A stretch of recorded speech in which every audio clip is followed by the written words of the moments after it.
Todos vamos a morir. Adiós a los planes, adiós a las deudas, la hipoteca, el último celular que te compraste. Te mueres cuando menos te lo esperas. No importa que te hayas metido al gimnasio, alejado de los vicios, enamorado o divorciado cumpliendo tus sueños. No importa que hayas vivido una vida sin riesgos, viendo televisión como una ameba. Te mueres.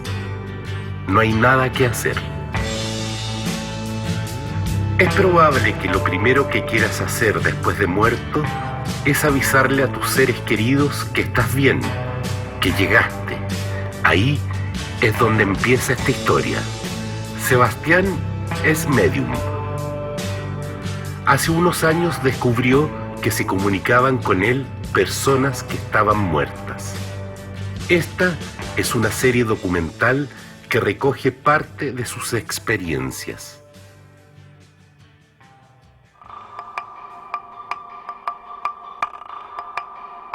En 1984, Eduvina perdió al amor de su vida.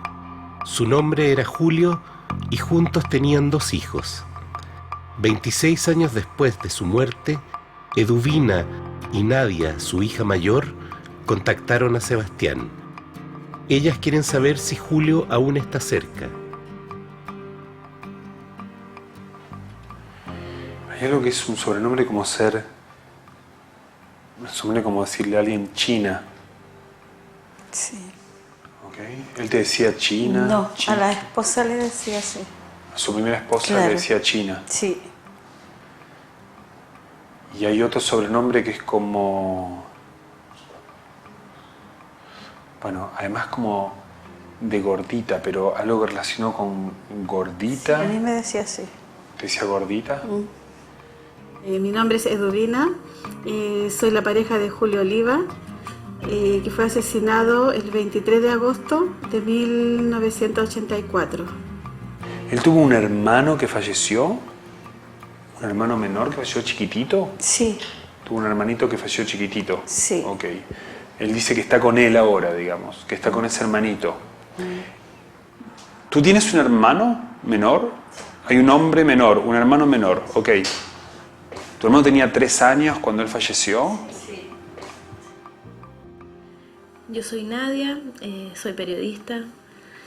Mi papá, Julio Oliva, murió cuando yo tenía 8 años. Quiero volver a esa etapa. Quiero que Julio me cuente cosas de esa etapa. Sebastián es medium. Tiene el don de percibir imágenes que le transmiten personas que han fallecido. Son como pensamientos ajenos, imágenes mentales que no le pertenecen.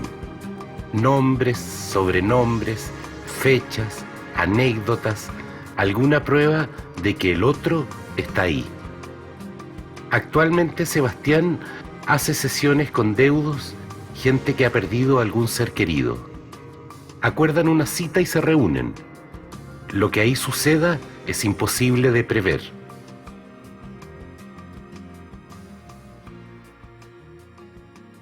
Voy a cortar ahí y decir otra cosa. Hay alguien que tuvo un problema con el estómago, como es una enfermedad que se da vuelta al estómago. Es alguien que se le torció el estómago, se le dio vuelta el estómago. Como una... Ya. Un sobrenombre. Ok, me están marcando un sobrenombre. El oso.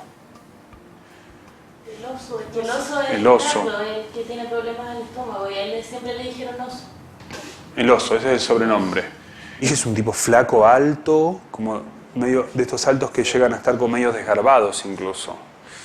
Y era como bien amigo de él, como para que él lo nombre, o sea, lo está como súper nombrando, ok. O sea que puede ser que me esté diciendo cosas de él, de referencia.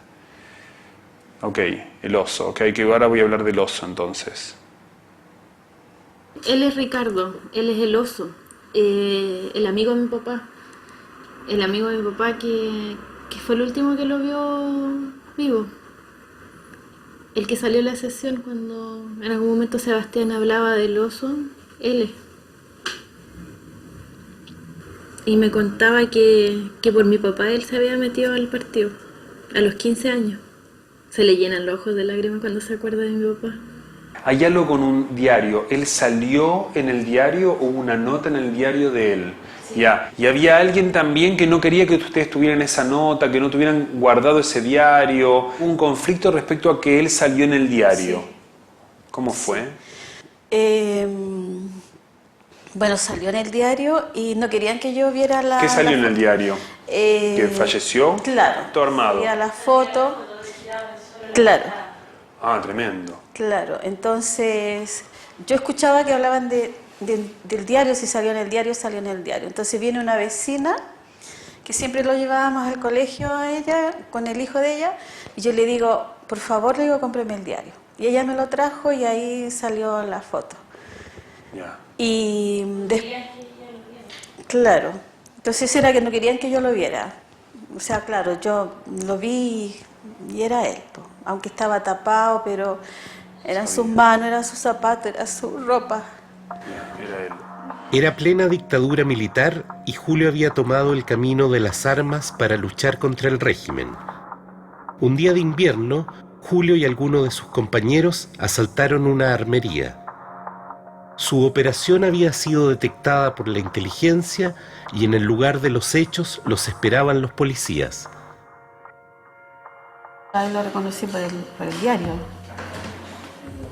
Ahí supe realmente que lo que había pasado y después pregunté y me dijeron que habían hecho un asalto y los habían asesinado. Se desató el fuego. Julio y su grupo murieron en el lugar. Solo el oso salvó con vida.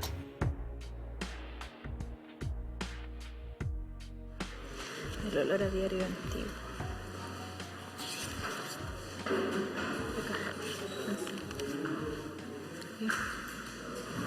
Aquí está. ¿Es tu papá?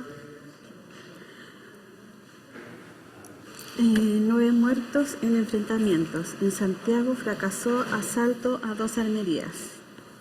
Junto al auto acribillado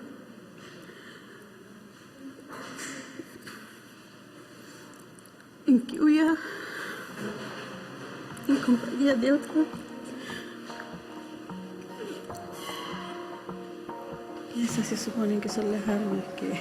Sí, pues, dice luego de sustraer escopetas y rifles de una armería, un comando extremista huyó en varios automóviles, siendo uno de ellos alcanzado por efectivos de la CNI, que abatió a 2 de sus ocupantes y detuvieron al tercero. En las fotos, uno de los muertos, las armas rescatadas y el vehículo que utilizaron. A las 12:20 de hoy ingresó a la posta del Hospital Barros Luco un sujeto identificado como Ricardo Hermosilla. Este individuo tenía 5 impactos de bala y se estima que es uno de los extremistas que se enfrentó con los efectivos de seguridad. Él es el amigo de mi papá, el oso. Él fue el que quedó vivo y el único que conocía todos los detalles de todo lo que pasó ese día. Nadie un día me llamó y me dijo que había esta posibilidad de un medio. Yo la verdad que había escuchado hablar así, de gente así, pero no me imaginé cómo era. Y cuando ella me dijo, yo le dije, bueno, sin pensarlo 2 veces, le dije, bueno. Como se trataba de tener un acercamiento con Julio, dije que bueno. Ay, y la verdad fue sorprendente porque, o sea, para mí fue sorprendente porque fueron cosas mías de lo que nadie sabía, o sea, él no tenía por qué saberlo. ¿Quién agarraba como flores y las ponía entre libros? Flores, como disecar flores. Yo.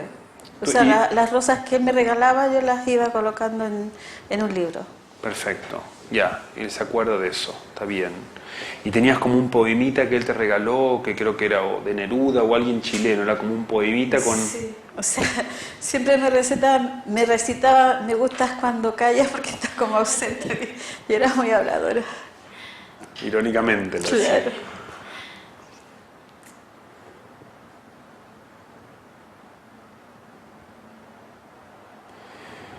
participó en una ramada y se cayó de un caballo.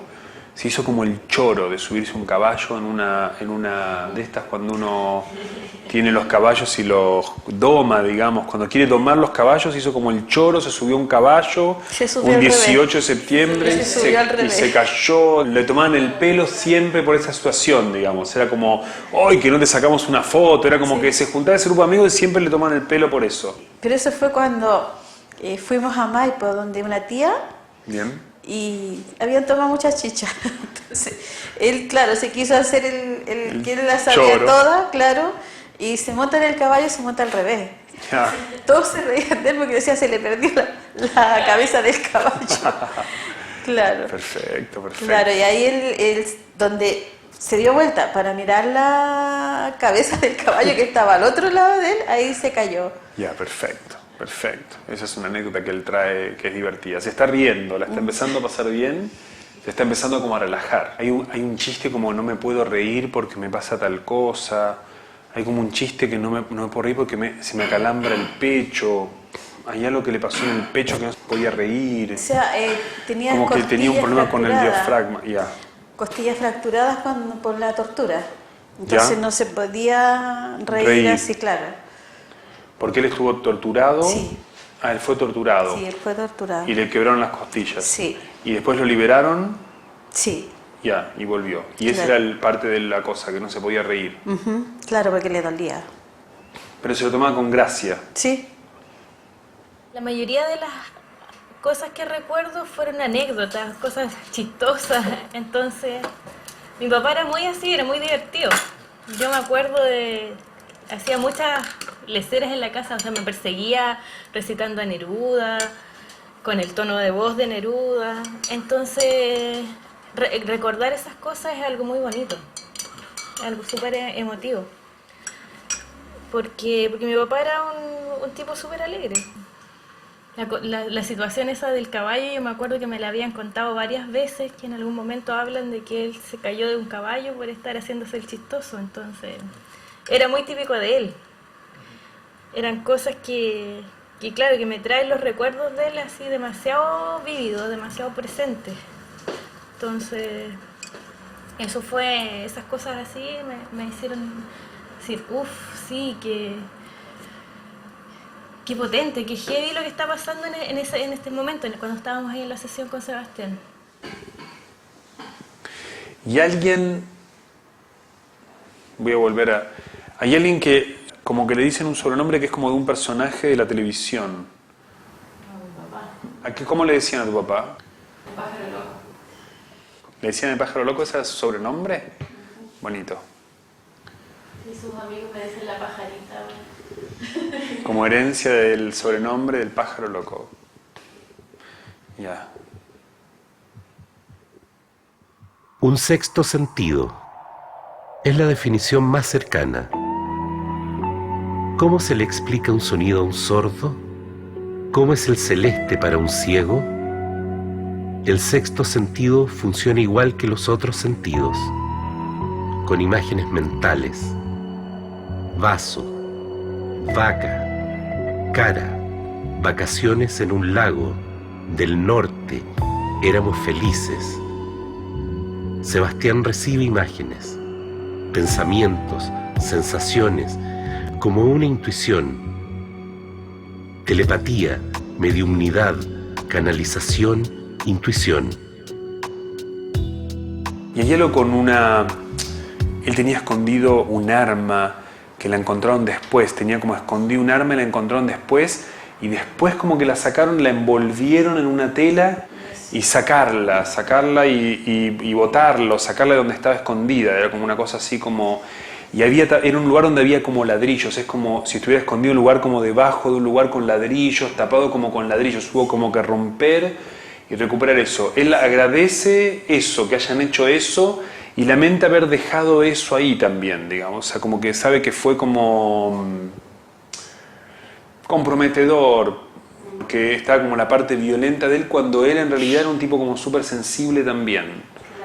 Yo me acuerdo que la única vez que vi a mis papás pelear fue porque mi papá estaba haciendo miguelitos en la casa. Él estaba con una banca y doblando clavos. Y yo encontré de lo más entretenido a los 5 años de haber tenido, que se doblan los clavos, era casi mágico. Y mi mamá estaba súper enojada, entonces mi hermano estaba muy chico, era una guagua, y lo abrigó y dijo, nos vamos. Y yo empecé, es que yo me quiero quedar con mi papito.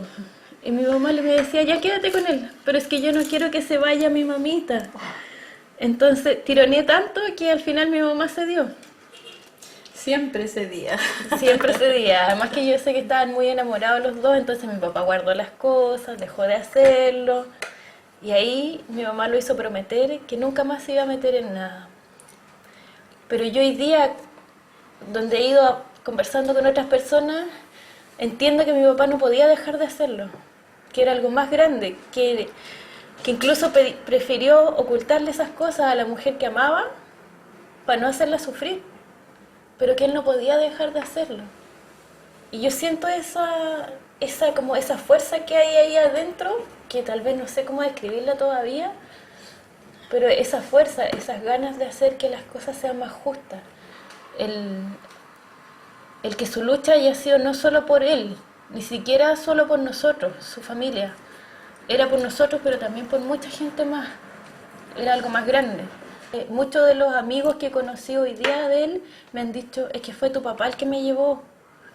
Fue tu papá el que me mostró muchas cosas, el que me hizo entender muchas cosas, en que de repente caminando, subiendo un cerro, me hablaba de cosas tan cotidianas que uno a veces no se da cuenta, pero que son injustas, y que a eso él le dolía. No era solo que le molestara, a él le dolía, y eso lo movía.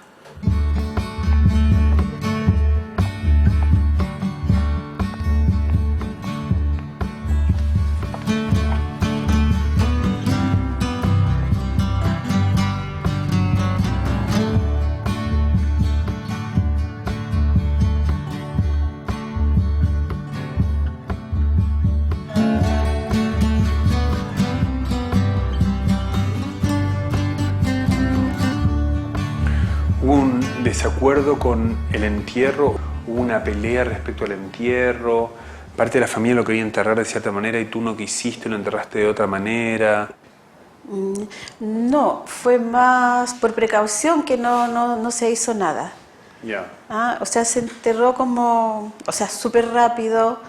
¿Pero y con quién te peleaste? ¿Con sus familiares? ¿Ellos Claro, querían con la enterrarlo más? hermana de él. Con la hermana de él porque ella no quería, como estaba yo con él, la esposa no figuraba en ese momento, había que ir a la Fiscalía Militar a buscar una orden para retirar el cuerpo y ella no quería.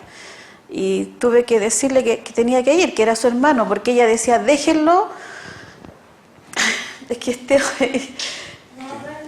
esto ella no lo sabe. La hermana no quería que por último fuera un NN. Claro. Entonces a mí me costó harto que ella fuera. Aceptar a sacarlo. Sí. Ya, eso fue el conflicto. Sí. Ya, pero él agradece que tú hayas ido a sacarlo, digamos. Sí. Esa es como la sensación que tengo, ¿cachai? Agradecimiento. Sí. De que él agradeció eso. Pero tiempo después lo cremaron, lo sacaron y lo cremaron. No es un memorial que hay en el cementerio general, aquí Ya, en Santiago. lo pusieron en un memorial Sí. político, digamos. Sí, Ya, ahí se le perfecto. pudo hacer un funeral Perfecto, como reivindicatorio. correspondía. Ya, Sí. él agradece eso, esa es la sensación que yo tengo. Él agradecido de como ese movimiento, digamos, eso que fue como doloroso. La agrupación empezó lo del memorial y la verdad es que yo no quería. Costó harto para que me convencieran porque se supone que aquí iban a estar todos los personas de izquierda, comunistas, socialistas, MIR, qué sé yo. Y después pensando, incluso hablando con el hijo mayor de Julio, llegamos al acuerdo de que él tenía que estar aquí porque él aquí era donde quería estar con sus compañeros. Agradece mucho, para él fue muy importante todo el tema del cambio de los huesos de un lugar a otro, digamos. Para él fue como importante, fue una reivindicación, fue importante para él eso. Para mí fue súper emocionante como confirmar que estaba feliz por esto, porque sí, cuando lo cambiamos yo pensé que iba a estar contento de estar con sus amigos, de que tuvieran un lugar especial para estar juntos.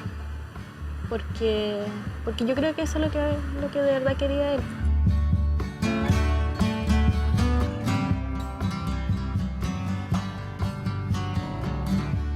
Yo voy a cortar ahora porque siento que se me fue como la conexión, digamos, que no la tengo como muy presente, pero me gustaría que se queden como con esta sensación de que estuvo acá y de que pudo decir 4 o 5 cosas dentro de lo que yo pude entenderle, de lo que él pudo transmitir, de la persona que está del otro lado pudo volver a transmitir, pero que dijo como cosas como muy puntuales, concretas, que estuvieron buenas, que fueron como decir, bueno, sigo vivo, estos son los recuerdos que tenemos en común, me hubiera gustado decir más cosas.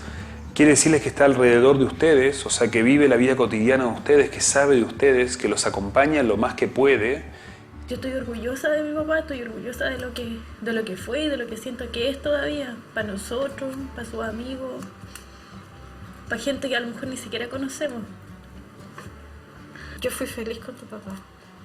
Y eso es lo que me cuesta, y me cuesta que tú entiendas que para mí no hay otra persona. No me interesa. A lo mejor de repente me siento sola, me gustaría que alguien me hiciera cariño, pero no, yo pienso en tu papá y sigo. Yo quiero que tú sepas que estoy bien, que lo necesito. Yo lo tengo a él, yo lo siento conmigo. Así que bueno, yo les agradezco que hayan venido. Bueno, cortemos, chicos. Cortemos acá, levantemos acá. Mi papá. Aquí está la pareja, en la playa. Ay, esta no la había visto. Después se transformó en un hábito de sentarse. Sí. ¿Qué le gustaba usar ping-pong? Y siempre se lo estaba arreglando. O así, No vamos a hablarte de religión, ni de Dios, ni de la vida después de la muerte, ni del sentido de la vida, ni de física cuántica, ni de leyes universales, ni del cielo, ni siquiera de los muertos. No vamos a hablarte de nuestras creencias. Cada cual saca sus propias conclusiones. No vamos a sacar conclusiones. Este es un documental sobre una persona común y corriente con un don extraordinario: comunicarse con personas que han fallecido. Les cuento. ¿Cómo les va? Tú eres Javiera. Yo soy la Jaira. ¿Y tú? La Yanita. Mi tía Vivi. Ya, buenísimo. La comunicación con gente fallecida no es nueva. La mayoría de las religiones cuentan con esos relatos. Hoy, nosotros tenemos la ventaja de contar con cámaras y micrófonos.